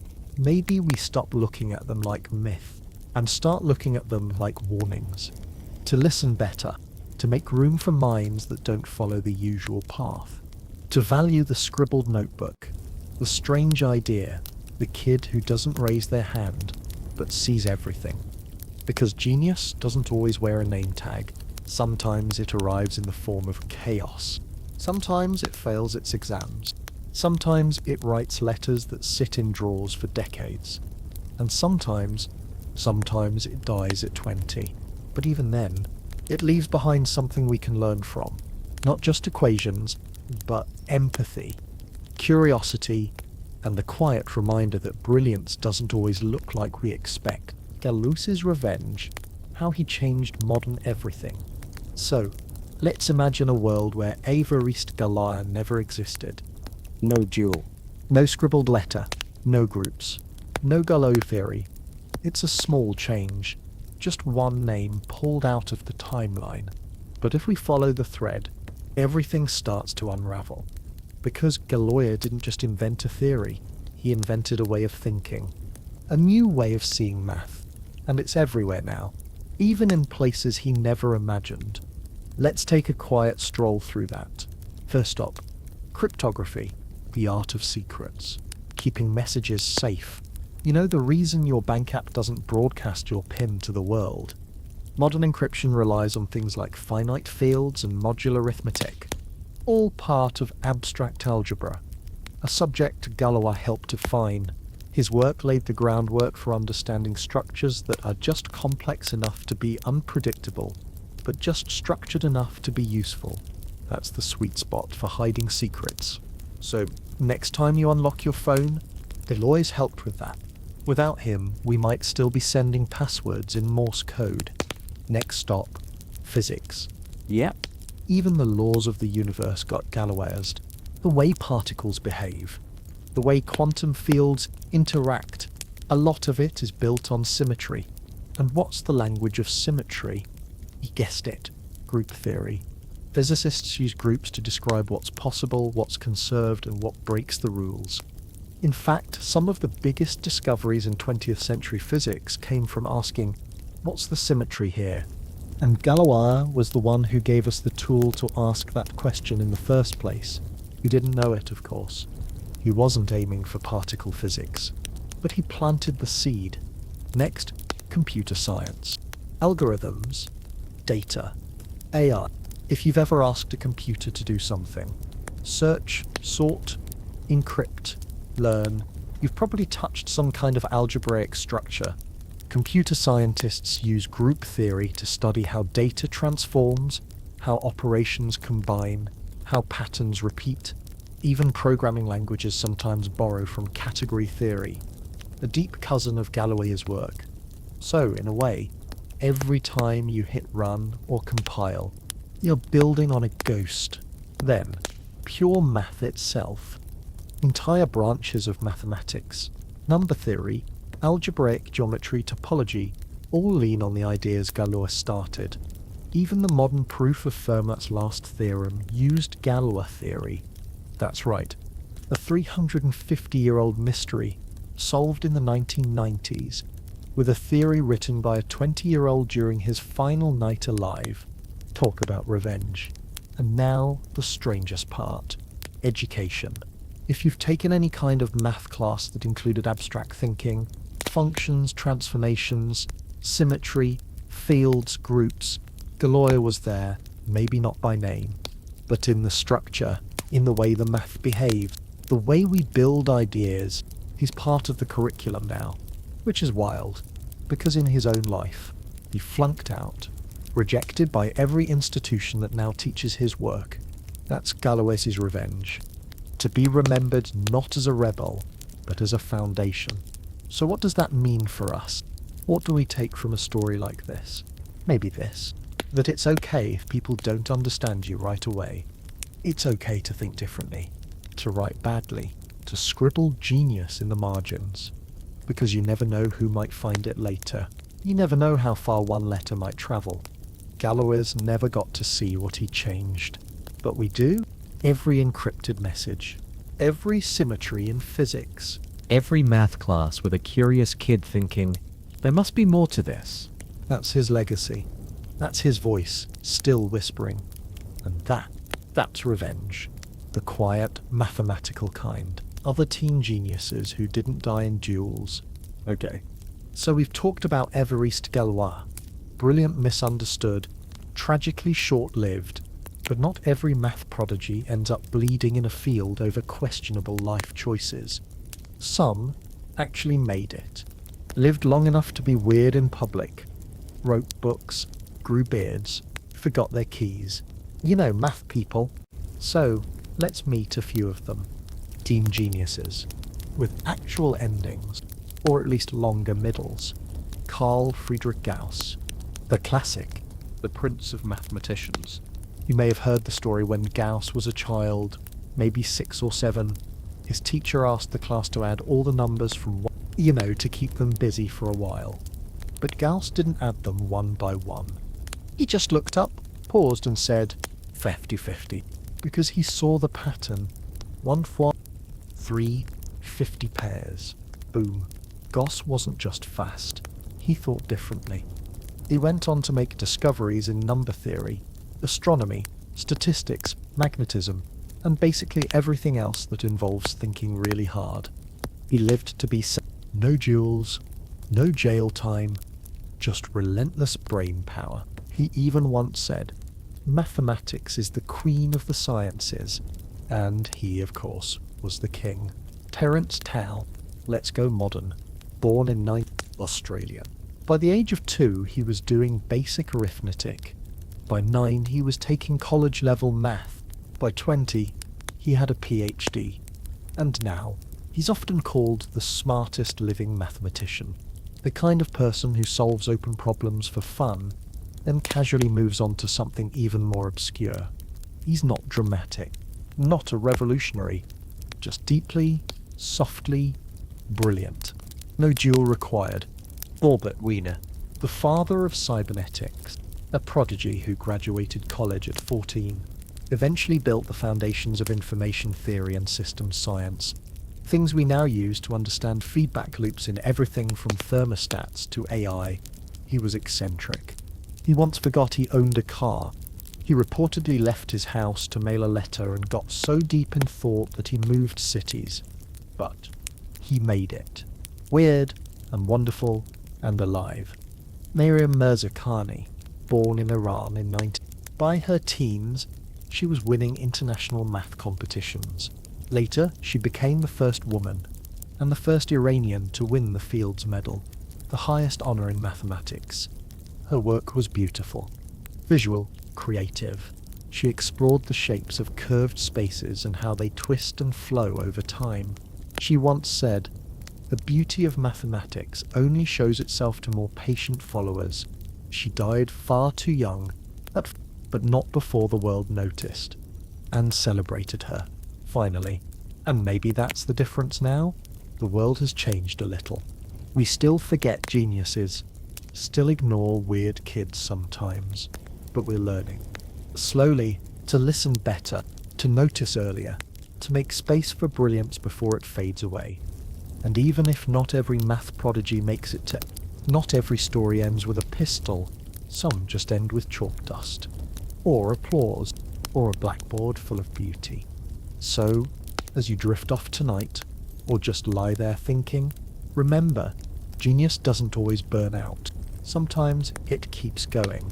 Slow, quiet, strange, and brilliant. What if Galois had lived? Okay, let's pretend. Let's rewind the clock. Just a little. It's the morning of the duel.